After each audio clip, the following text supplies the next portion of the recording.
Some stories begin with a whisper. This one began with a bark, so sharp, so insistent, that it shattered the silence of a funeral and changed the lives of everyone in the room. It was a cold gray morning in the city. The sky hung low, heavy with the threat of rain, as mourners gathered at the old stone church on Maple Avenue. The air was thick with grief and the scent of lilies. Inside, the pews were filled with family, friends, and neighbors, all dressed in black, their faces drawn and solemn. At the front of the church, a polished mahogany coffin rested on a bed of white roses. A photo of the deceased man in his late 50s, with kind eyes and a gentle smile, stood beside it. His name was Henry Lawson, and he had been a beloved teacher, a devoted husband, and a father of 2. The service was somber, the eulogy heartfelt. Henry's widow, Margaret, sat in the front row, her hands trembling in her lap. Their children,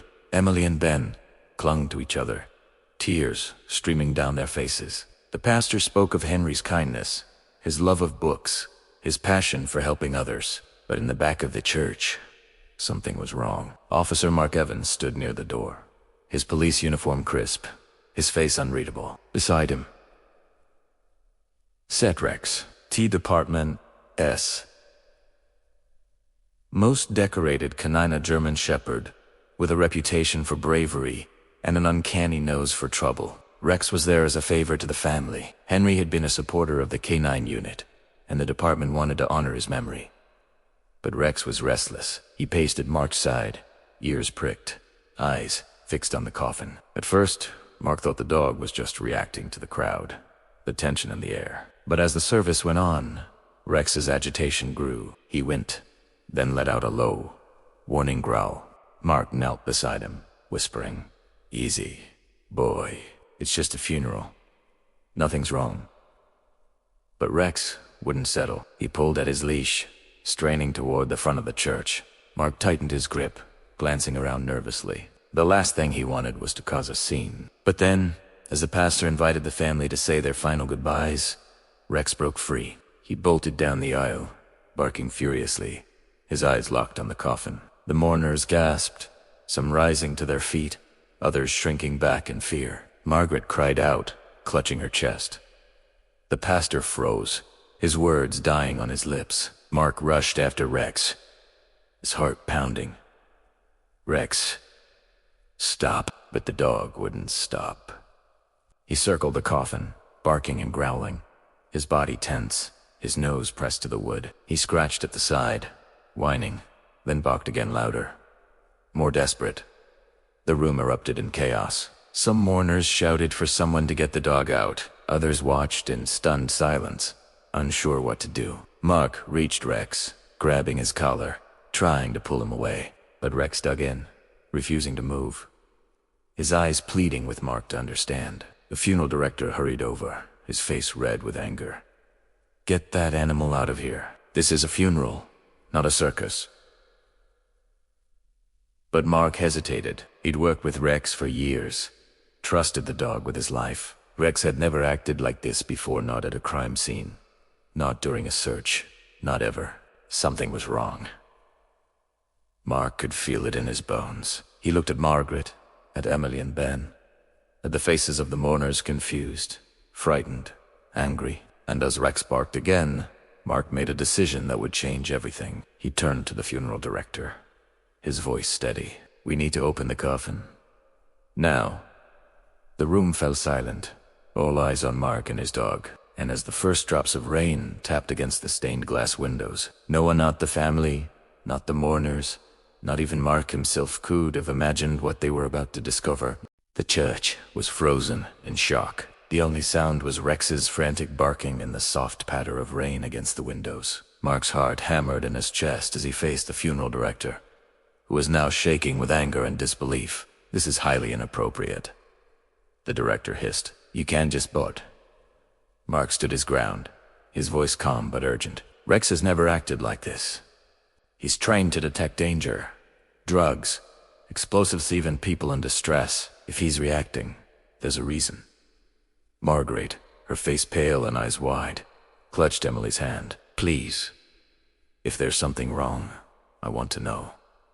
The pastor sensing the gravity of the moment, nodded. "Let's do as Officer Evans asks." Reluctantly, the funeral director signaled to his staff. 2 men in black suits approached the coffin, their hands trembling. The room was silent, except for Rex's whines and the soft sobs of the family. As they prepared to open the coffin, Mark's mind raced back through his years with Rex. He remembered their first case together, a missing child, found alive because Rex had refused to give up. He remembered the night they tracked a fugitive through the woods, Rex leading the way, never hesitating. He remembered the medals, the commendations, the quiet moments at home when Rex would rest his head in Mark's lap, content just to be near him. Rex had always been more than a partner Awa's family, but lately, Mark had been struggling. The job was wearing him down, long hours, endless paperwork, the weight of every case he couldn't solve. He'd lost touch with friends, drifted from his family, and sometimes wondered if he was making a difference at all. Rex was his anchor, the one constant in a world that seemed to be spinning out of control. As the funeral staff unlocked the coffin, Mark glanced at Margaret and her children. He saw the fear in their eyes, the hope that maybe there was a reason for all this. The lid creaked open, and Rex immediately jumped up, sniffing furiously at the edge. Mark held his breath, his mind racing with possibilities. Drugs, a hidden weapon, or something worse. But as the lid opened fully, the room gasped. Inside the coffin, nestled beside Henry's body, was a small, cloth-wrapped bundle. Rex barked, pawing at the bundle, his nose pressed to the fabric. Mark reached in, his hands shaking. He unwrapped the cloth, revealing a stack of old letters, tied with a faded ribbon. The top letter was addressed to "My dearest Margaret." Margaret's hand flew to her mouth. Henry's handwriting. Mark handed her the bundle, his heart pounding. "I think these are for you." Margaret took the letters, her hands trembling. She opened the first one, her eyes filling with tears as she read. "My darling Margaret, if you are reading this, it means I am gone. There are things I never told you, secrets I kept to protect you and the children." The room was silent, every eye on Margaret as she read aloud. The letters spoke of love, regret, and a past Henry had hidden for Decai's, a past that included a lost sibling, a family feud, and a secret inheritance meant to secure his family's future. As Margaret finished the letter, Say looked up, tears streaming down her face. He wanted us to know the truth. He wanted us to forgive him. Rex sat at her feet, his eyes gentle, his body finally relaxed. The funeral director, stunned, shook his head. "I've never seen anything like this." Mark knelt beside Rex, scratching his ears. "Good boy, you did it." But as the family embraced, grateful for the closure and the truth, Mark couldn't shake the feeling that this was only the beginning. Rex sniffed the coffin again, whining softly. Mark frowned, a chill running down his spine. There was something else. Something they hadn't found yet. And as the rain turned to a downpour outside, Mark realized that the mystery was far from over. The church was still, the air thick with shock and curiosity. Margaret clutched the bundle of letters to her chest, her tears now mixed with a strange sense of relief. Emily and Ben leaned in, reading over her shoulder, their faces pale but intent. The mourners whispered, some dabbing their eyes, others shaking their heads in disbelief. But Rex wasn't finished. The German shepherd circled the coffin, nose pressed to the wood, his body tense. He barked again, this time more urgently, scratching at the lower end of the casket. Mark's heart skipped a beat. He knew that Bacchus' signal, not of danger, but a discovery. The funeral director, still rattled, tried to intervene. "Officer Evans, please, this is highly irregular." But Margaret interrupted, her voice trembling but firm. "Let him look. Please. If there's more, I want to know." Mark nodded, his instincts on high alert. He examined the coffin, running his hands along the seams. Rex went, pawing at a small, almost invisible panel near the foot of the casket. Mark's training kicked in. He pressed gently, feeling for a latch. With a soft click, the panel slid open, revealing a hidden compartment. A collective gasp rippled through the room. Inside the compartment was a small, velvet pouch and a faded photograph. Mark carefully removed them, holding them up for the family to see. Margaret took the photograph, her hands shaking. It was a picture of Henry as a young man, standing beside a woman and a little boy faces she didn't recognize. On the back, in Henry's handwriting, were the words, "Forgive me. Find them." Emily opened the velvet pouch, revealing a delicate gold locket and a key. The room buzzed with questions. Who were the people in the photo? What did the key open? Why had Henry hidden these things in his own coffin? Mark turned to Margaret, his voice gentle. "Do you know who they are?" Margaret shook her head, tears streaming down her face. "No. Henry never spoke of them. He always said his past was too painful to share." Then, his voice barely above a whisper, asked, "What does the key go to?" Mark examined the key, noting the initials HL engraved on the side. He looked at the letters, the photo, the locket pieces of a puzzle that Henry had left behind, trusting his family to solve it. Rex sat at Mark's side, his body finally relaxing.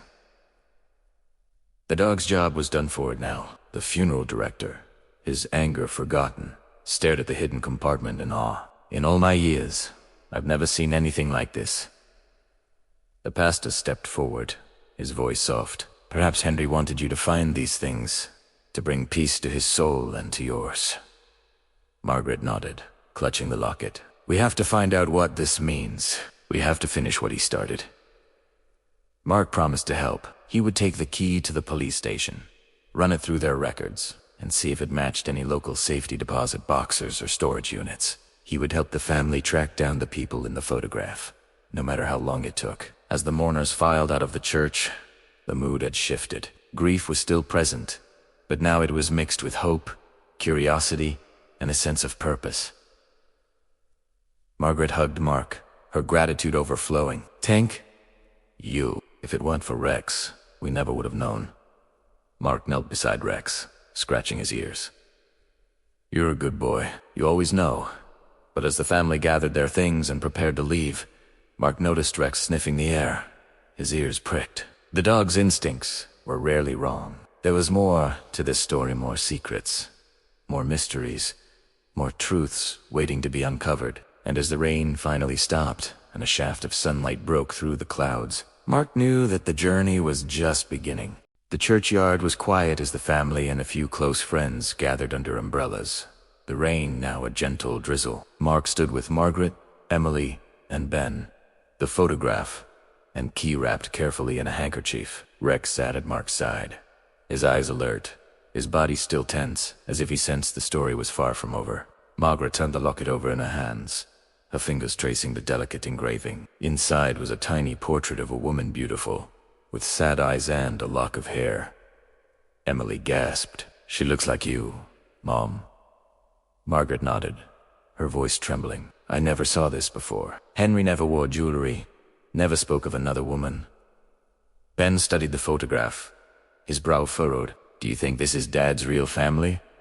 Or someone he lost?" Mark's mind raced. He'd seen cases like this before, secrets buried for decades, families torn apart by war, poverty, or shame. He promised the Lawsons he would help them find answers. That afternoon, Mark took the key to the police station. He ran it through the department's database, searching for any money. After hours of phone calls and paperwork, he found a lead. A safety deposit box at a small bank on the edge of town, registered 2HL. He called Margaret, who agreed to meet him at the bank the next morning. Emily and Ben insisted on coming too, desperate to know the truth. That night, Margaret sat at her kitchen table, reading Henry's letters by candlelight. The words were full of love and regret, apologies for secrets kept and pain cost. Henry wrote of a brother he'd lost touch with, a promise he'd made to his mother, and a fortune he'd hidden away for his family's future. Margaret wept, her heart breaking and healing at the same time. She realized that Henry's silence had been born of fear not of her, but of losing the people he loved most. The next morning, the family met Mark and Rex at the bank. The manager, a kind woman with silver hair, led them to a private room. She opened the safety deposit box, revealing a stack of documents, a bundle of cash, and a small velvet pouch. Inside the pouch was a ring gold, set with a single saffiran, a note in Henry's handwriting. "For Margaret, for the life we built together. Forgive me." Margaret sobbed, clutching the ring to her chest. Emily and Ben hugged her, tears streaming down their faces. Mark sorted through the documents, finding birth certificates, letters, and a deed to a small cottage on the outskirts of town. The deed was in Henry's name, but the beneficiary was listed as Emily Lawson.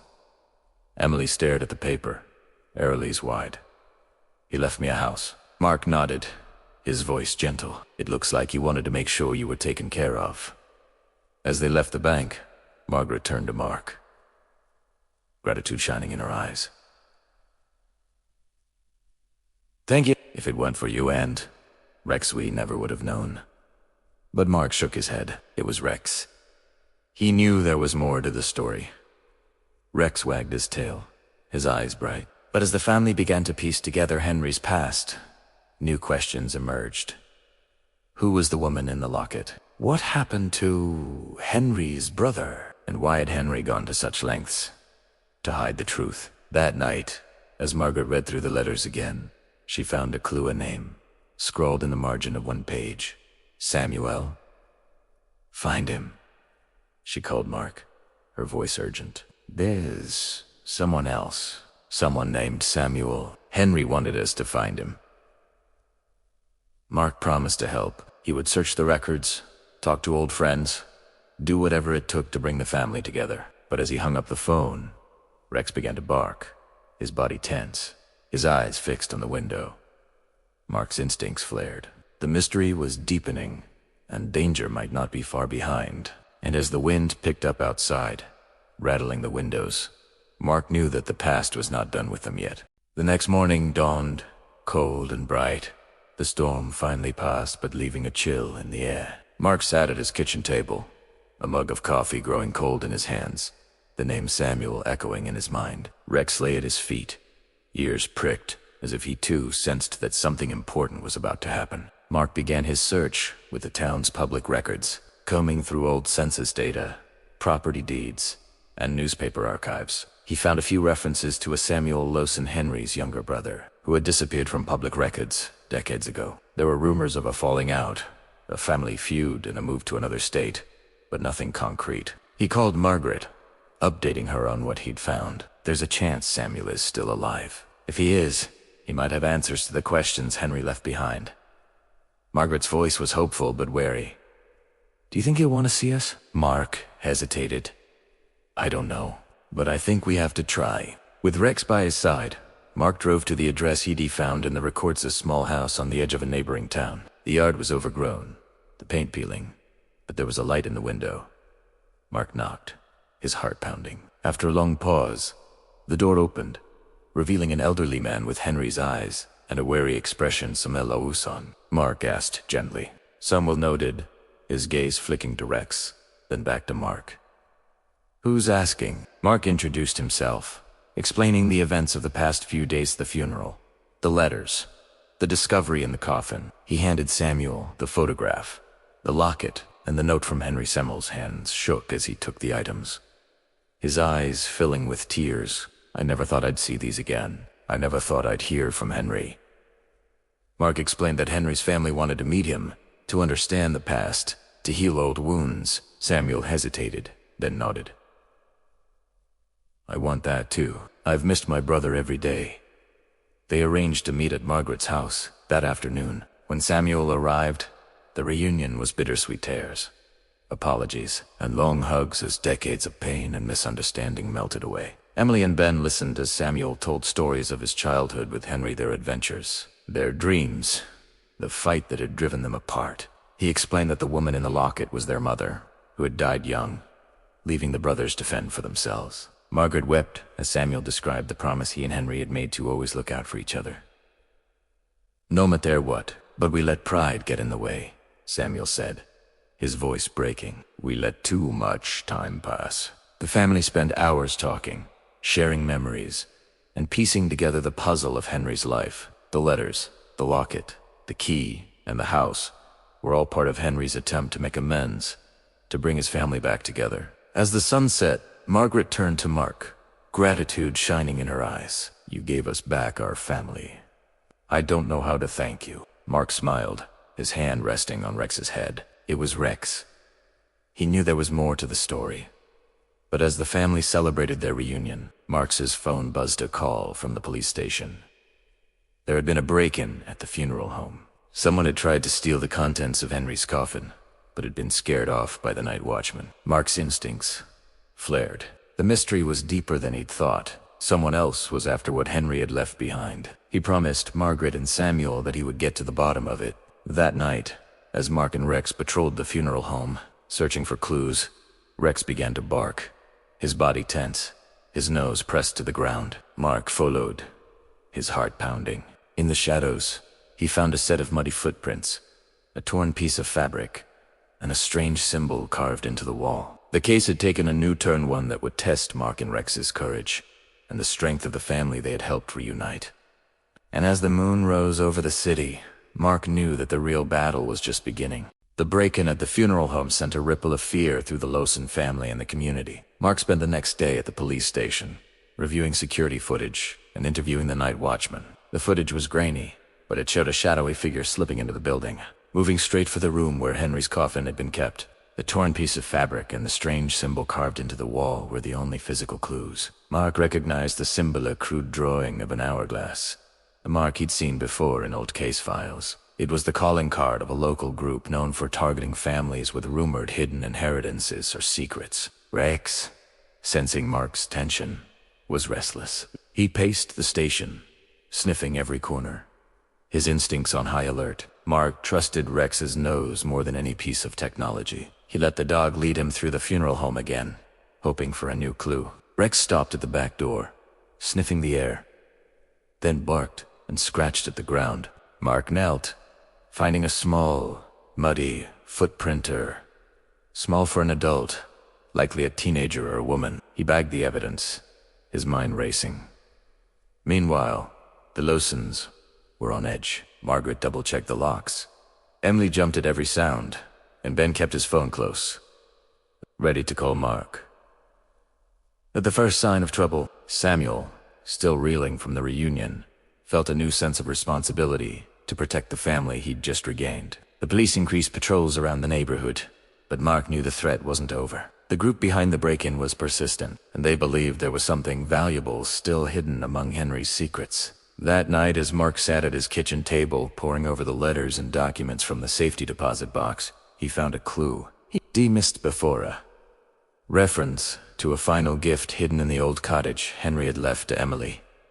He called Margaret, explaining what he'd found. "I think there's something else. Something Henry wanted you to have, but he was afraid to say outright." Margaret agreed to meet Mark and Rex at the cottage the next morning. Emily and Ben insisted on coming, determined to see the mystery through. The cottage was small and weathered, surrounded by overgrown grass and wildflowers. Inside, dust motes danced in the sunlight, and the air smelled of old wood and memories. Rex immediately began to sniff around, his nose leading him to the fireplace. He barked, pawing at the bricks.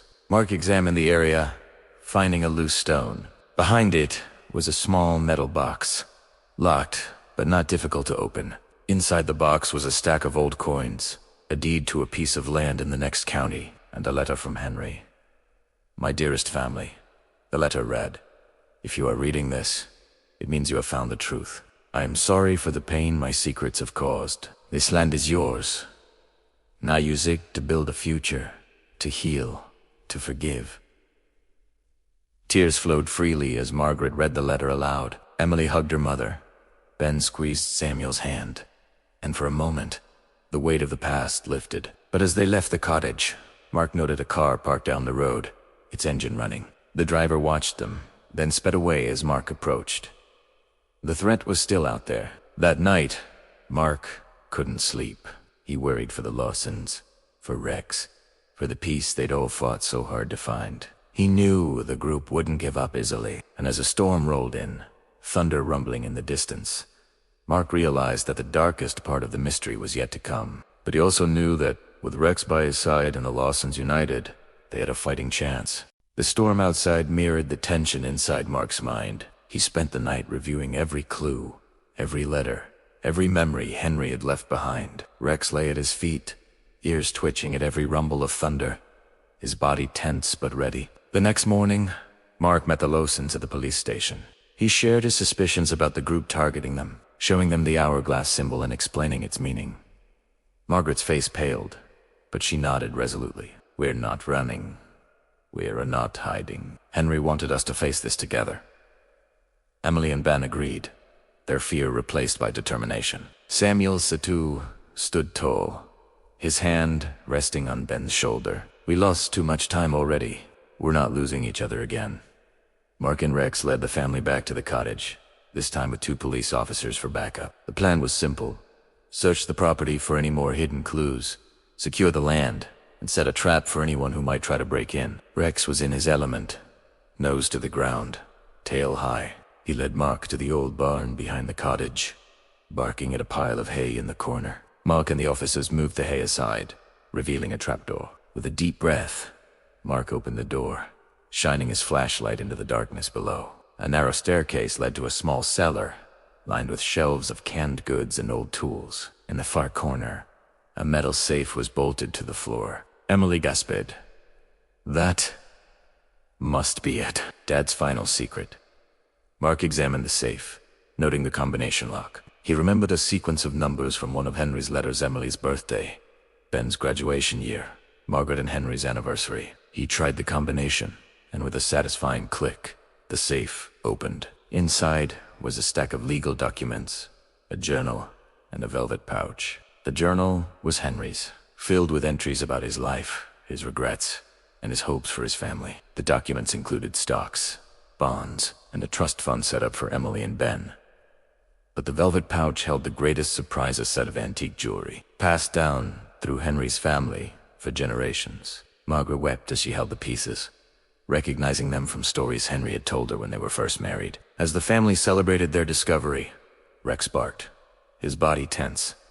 Mark Lute had up, his instincts flaring. He signaled the officers, who moved to secure the barn. Outside, the car from the night before returned, headlights cutting through the rain. 2 figures emerged, moving quickly toward the cottage. Mark and the officers confronted them, weapons drawn. The intruders froze, caught off guard by the police presence. It was a man and a woman, both in their 20s, members of the group that had targeted the Lawsons. They confessed to following the family, hoping to steal whatever Henry had left behind. The officers arrested them, reading them their rights as the rain poured down. Inside the barn, the Lawsons hugged each other, relief and gratitude washing over them.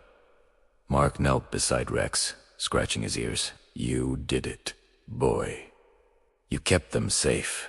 The police chief arrived, shaking Mark's hand. "You and Rex are heroes. You saved this family."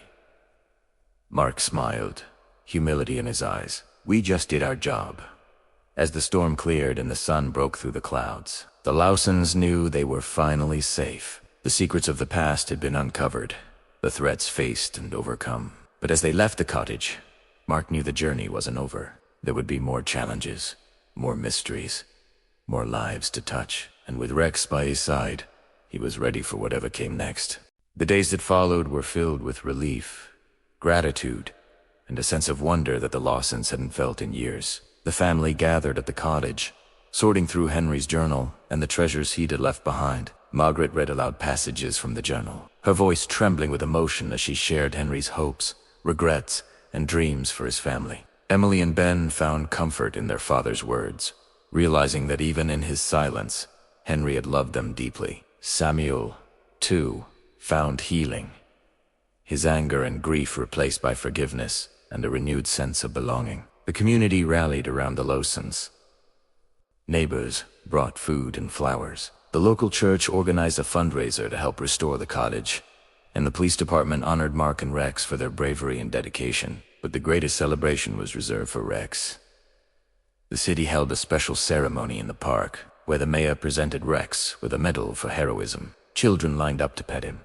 Parents thanked Mark for his service, and the local news ran a feature on the dog who had solved a mystery no one else could. During the ceremony, Margaret took the stage, her voice strong and clear. "We lost Henry, but we found each other. We found the truth, and we found hope, thanks to a dog who wouldn't give up and a man who listened to his partner." The crowd erupted in applause, some wiping away tears. After the ceremony, Mark and Rex walked through the park, the weight of the past finally lifting. Mark felt a sense of peace he hadn't known in years. He realized that the journey had changed him. Tui was no longer just a cop, or a handler, or a man haunted by unsolved cases. He was part of a family, part of a community, part of something bigger than himself. That evening, the Lawsons gathered at the cottage for a family dinner. They laughed, shared stories, and made plans for the future. Emily announced her decision to study law, inspired by the mystery they had solved. Ben talked about joining the police academy, hoping to follow in Mark's footsteps. Samuel, once a stranger, was now a beloved uncle, his presence a reminder that it was never too late to heal old wounds. As the sun set, Mark sat on the porch with Rex, watching the family through the window. He scratched Rex's ears, gratitude swelling in his chest. "You did good, buddy. You brought them home." Rex wagged his tail, his eyes shining with pride. But as the stars appeared in the night sky, Mark knew that the story wasn't quite over. There were still questions to answer, still challenges to face, still lives to touch. And with Rex by his side, he was ready for whatever came next. The weeks after the emotional climax brought a gentle transformation to the Lawsons, to Mark, and to the entire community. The story of the police dog who wouldn't stop barking at a coffin, and the secrets he uncovered spread far beyond the city. News outlets picked up the story, and soon, letters and emails poured in from across the country. People shared their own stories of family secrets, lost loved ones, and the healing power of truth. Margaret, Emily, Ben, and Samuel settled into a new rhythm at the cottage. The house, once a symbol of mystery and loss, became a place of laughter, warmth, and new beginnings. Margaret started a support group for families dealing with grief and secrets, helping others find the courage to face the past. Emily excelled in her law studies, inspired by her father's journal and the journey they had taken together. Ben began training with the local police, his admiration for Mark and Rex growing with every passing day. Samuel, once estranged, became a fixture in the family's life. He helped restore the cottage, planting a garden in memory of Henry and teaching Ben the skills he'd learned over a lifetime. The family celebrated holidays together, their table always full, their hearts finally at peace. Mark and Rex continued their work with the police department, but their roles had changed. They were no longer just a handler and his dog. They were heroes, mentors, and symbols of hope. Mark was invited to speak at schools, community centers, and police academies, sharing the story of Rex's instincts and the importance of listening to those who can speak for themselves. Rex became a local celebrity, visiting hospitals, nursing homes, and schools. Children drew pictures of him. Parents thanked Mark for his service, and the city honored them with a mural in the park, a tribute to the dog who had brought a family back together. But the journey wasn't without challenges. The group that had targeted the Lawsons was still out there, and Mark worked tirelessly with the police to bring them to justice. Late-night stakeouts, tense interrogations, and moments of doubt tested his resolve. But Rex was always there, his presence a steady reminder of what they were fighting for. One night, as Mark and Rex patrolled the city, they received a call to break-in at a local business, the hourglass symbol left behind. Mark's heart raced as they arrived at the scene, Rex leading the way. The dog's nose led them to a hidden room, where they found stolen goods and evidence linking the group to other crimes. With the help of the community, the police were able to apprehend the remaining members of the group. The trial was long and difficult, but Margaret, Emily, Ben, and Samuel testified, their courage inspiring others to come forward. The verdict was a victory not just for the Lawsons, but for everyone who had ever been silenced by fear or shame. The group was disbanded, their power broken, and the city breathed a collective sigh of relief. As the dust settled, Mark and Rex were honored at a citywide celebration. The mayor presented them with medals, and the crowd erupted in applause. Margaret hugged Mark, tears in her eyes. "You gave us our lives back. We'll never forget what you did." Mark smiled, humility in his eyes. It was Rex. He knew there was more to the story. Rex wagged his tail, his eyes shining with pride. The Lawsons, once fractured by secrets, were now united by love and truth. The community, once divided by suspicion, was now stronger than ever. And as Mark and Rex walked through the city, the mural in the park a reminder of their journey, they knew that the story wasn't just about a dog in a coffin. It was about the power of listening, the courage to face the past, and the hope that comes from never giving up. But as the sun set on the city, Mark felt a new challenge, stirring a sense that their work was not yet done, that there were still lives to touch, still stories to uncover, still hope to share. And with Rex by his side, he was ready for whatever came next. The city's spring was brighter than it had been in years. The park mural of Rex and Mark became a gathering place, a symbol of hope, healing, and the power of listening to the quietest voices. The Lawsons' cottage, once a place of secrets and sorrow, was now filled with laughter, family dinners, and the scent of Margaret's baking. Emily and Ben thrived.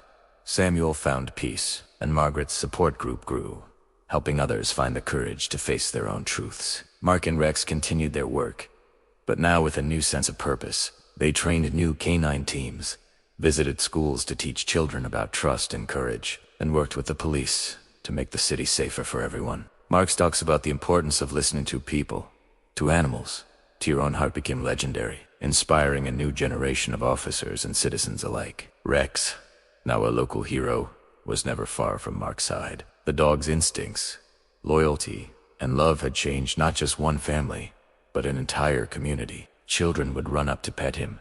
Parents would thank Mark for his service, and even strangers would stop to share how the story had touched their lives. On the anniversary of Henry's funeral, the Lawsons invited Mark and Rex to the cottage for a celebration. The family gathered in the garden Samuel had planted, sharing stories, laughter, and tears. Margaret raised a glass, her voice strong and clear. To Henry, who taught us that love is stronger than secrets. To Mark and Rex, who showed us the power of never giving up. And to all of us, for finding our way home. The group toasted, the sun setting in a blaze of gold and pink. As the evening grew quiet, Mark sat on the porch with Rex, watching the stars appear. He thought of all they had been through, the mysteries, the dangers, the moments of doubt and fear. He thought of the lives they had touched, the hearts they had healed, the hope they had found. He realized that the story wasn't just about a dog barking at a coffin. It was about the courage to ask questions, the strength to face the truth, and the love that binds us all together. Mark scratched Rex's ears, gratitude swelling in his chest. "We did good, buddy. We did real good." Rex wagged his tail, his eyes shining with love. If this story touched your heart, don't forget to like, share, and subscribe. And remember, sometimes the answers we need are hidden in the places we least expect. Sometimes the bravest thing we can do is listen to a friend, to a loved one, or even to a dog who won't stop barking until the truth is found. Because in the end, it's not the secrets we keep, but the love we share that changes the world.